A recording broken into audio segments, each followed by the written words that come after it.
네, 이번 시간은 외신 핫이슈 시간입니다. 김영준 국방대 교수와 자세한 이야기 나눠보겠습니다. 네, 안녕하십니까? 예, 안녕하세요.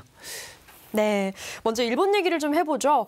일본이 방위백서를 통해서 또 독도를 가지고 도발을 하고 있습니다. 벌써 16년째 독도가 일본 땅이라고 하고 있죠. 예, 일본 여전히 멈추지 않고 있습니다. 16년 동안 독도를 자기 땅이라고 지금 하고 있는데요. 저희가 지금 수출 통제, 지소미아, G7 갈등 등 여러 가지로 긴장 상태죠. 네. 제가 이런 상태에서 최근에 도쿄 도지사 선거를 보면 그 여성분도 아베보다 더 우경화된 것으로 판단이 된다고 봤을 때 당분간 일본의 이런 우경화 정치는 지속될 것으로 보입니다. 저희가 어려운 환경이지만 일본과의 어떤 양자 관계도 중요하기 때문에 다자 관계 속에서 양자 해법을 푸는 여러 가지 지혜를 좀 같이 가져야겠습니다. 네, 감정적으로만 풀어서는 또 안 될 문제인 것 같기도 합니다. 네. 네, 이번에는 북한 이야기 좀 나눠보죠. 또 미국 CNN 방송이 북한 수도인 평양에 핵 개발 시설로 추정되는 새로운 비밀 기지가 있다라고 보도를 했거든요. 이 내용 어떤 내용입니까?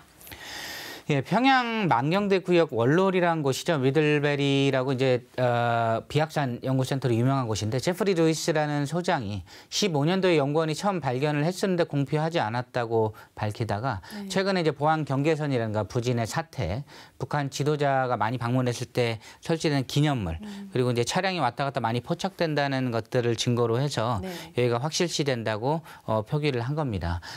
사실 민간 위성업체 플래닝 랩스라는 이제 위성사진 찍는 여러 가지 회사들이 있거든요. 여기를 통해서 위성 사진을 통해서 이런 주장을 하게 된 것이고요. 이걸 CNN에서 대거 보도를 한 겁니다. 네, 이게 사실인지가 사실 굉장히 중요하거든요. 객관적인 판단으로는 어떻습니까? 사실 저희가 이제 미국 국방부 CIA, 우리 국방부 통일부에서는 민간연구소 연구 결과에 대해서는 면밀하게 감시 내용을 확인해 줄 수는 없다는 입장인데요. 한편으로는 전 원자력기구 사무차장이죠. 올리 하이노넨이라는 분이 명확한 증거가 없다. 예를 들면 핵 관련 시설이 되려면 핵심 시설인 우라늄 같은 핵물질 저장고 외에 배기 굴뚝 같은 게 보여야 되는데 여기서는 그런 것들이 관찰되지 않고 사실 핵탄두 고폭장치 부품 관련한 행동들도 이제 보이지 않다는 거죠. 현재 제시된 것들은 사실 기념품이라든가 이런 차량들인데 사실 이거는 일반 부대에서 울타리도 많이 쳐 있고 지도자가 방문한 곳에는 언제든지 설치가 되는 거기 때문에 그것만으로는 부족하다라고 밝힌 바 있는데요. 더 근본적으로 우리가 좀 봐야 될 필요가 있겠죠. 네.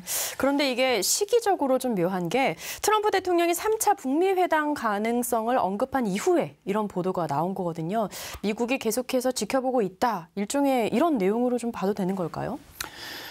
저희가 여기서 좀 주시해서 잘 봐야 됩니다. 사실 미국 정부랑 미국의 민간연구소는 우리가 구분을 해서 봐야겠죠. 북한 핵 활동으로 굉장히 많은 연구소들이 지금 경쟁을 하고 있는 상태입니다. 우리한테 많이 알려지는 산팔로스라든가 미들베리 연구소, CSIS 같은 민간 전문가들은 지속적으로 경쟁을 통해서 본인들이 언론에 많이 노출이 돼야 돼요. 그런 언론 노출을 통해서 본인들의 위상이 높아지고 그 위상을 통해서 소위 펀드레이징이라고 하는 자금도 끌어오고 여러 가지 정치 활동의 중심에 설 수가 있거든요. 이런 경쟁 구도 하에서 민간연구소가 발표를 한 내용 중에 일부이고 연구소 입장에서는 그 내용이 사실인지 아닌지가 중요한 게 아니라 그걸 갖고 여론의 주목을 끌었다는 것이 중요합니다. 우리가 이게 미국이 지켜보고 있다. 미국에 누가 지켜보고 있느냐가 중요한 것이요. 미국의 CIA나 국무부가 발표한 내용이 아니라 여러 가지 연구소 중에 하나가 밝힌 내용이기 때문에 우리가 이것들은 구분을 해서 일희일비하지 말아야 되겠습니다. 네, 정말 공식적으로 어떤 게 나오기 전까지는 저희가 과하게 반응할 필요는 없겠군요. 네, 거기는 경쟁을 통해서 계속해서 주목을 끌어야 되는 연구소들이 자극적인 보도를 이어나가고 있고요. 저희는 구분을 해서 봐야 되겠습니다. 그렇다면 이런 상황에서 말씀하신 것처럼 일희일비하면 안 되겠는데 우리가 취해야 할 전략이 어떤 게 있을까요? 우리가 취해야 할 전략은 쉽지 않죠. 사실은 지금 볼튼 회고록 이후에 여러 가지 보도들이 쏟아져 나오고 옥토버 서프라이즈에 관한 내용들도 많이 있습니다. 사실 공식적인 비핵화 협상을 위한 노력을 계속 해야겠고요. 미국과 국내 민간 연구소가 자극적인 보도를 쏟아내는 것에 너무 의존할 게 아니라 특히 산팔로스 같은 경우는 굉장히 많은 위성사진 보도를 해온 경험이 있었죠. 저희 입장에서는 앞으로 지속적으로 북한이 어떤 의도를 최근에 김여정 담화에도 포함되어 있던 내용들처럼 어떤 것들을 원하는지 되는지, 그리고 미국 대선 전후로 해서 어떤 북한 협상팀들과 우리가 소통을 해야 되는지. 스티븐 비건 같은 경우에는 올드한 사고방식, 옛날의 사고방식에 갇혀있는 북한 측 대표나 이런 것들 바꾸고 최상의 창의적인 방식으로 문제를 해결하다고 얘기를 했고요. 네. 볼턴 회고록에서도 트럼프 대통령이 관성에 휘둘리는 국무부 국방부 때문에 이를 추진 못했다고 오히려 역설을 하고 있습니다. 이런 네네. 부분들 잘 포착을 해서 우리가 준비를 잘 해야 되겠죠. 네. 이런 가운데서 국제사회의 경제 제재로 공공해진 북한이 해킹으로 외화를 훔치고 있다는 외신 보도가 나왔거든요. 이건 또 어떤 내용입니까?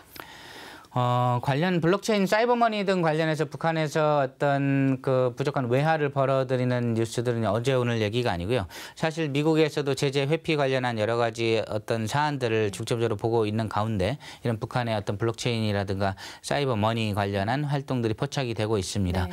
이런 부분들도 우리가 이제 눈여겨봐야 되는 것도 분명히 있고요. 북한 입장에서 여러 가지 경제난들 어떻게 돌파하려고 노력하고 있는지 우리가 주시를 해야 되겠습니다. 네, 감사합니다. 네, 지금까지 김영준 국방대 교수와 함께했습니다. 네, 교수님 오늘 말씀 감사합니다. 네, 감사합니다.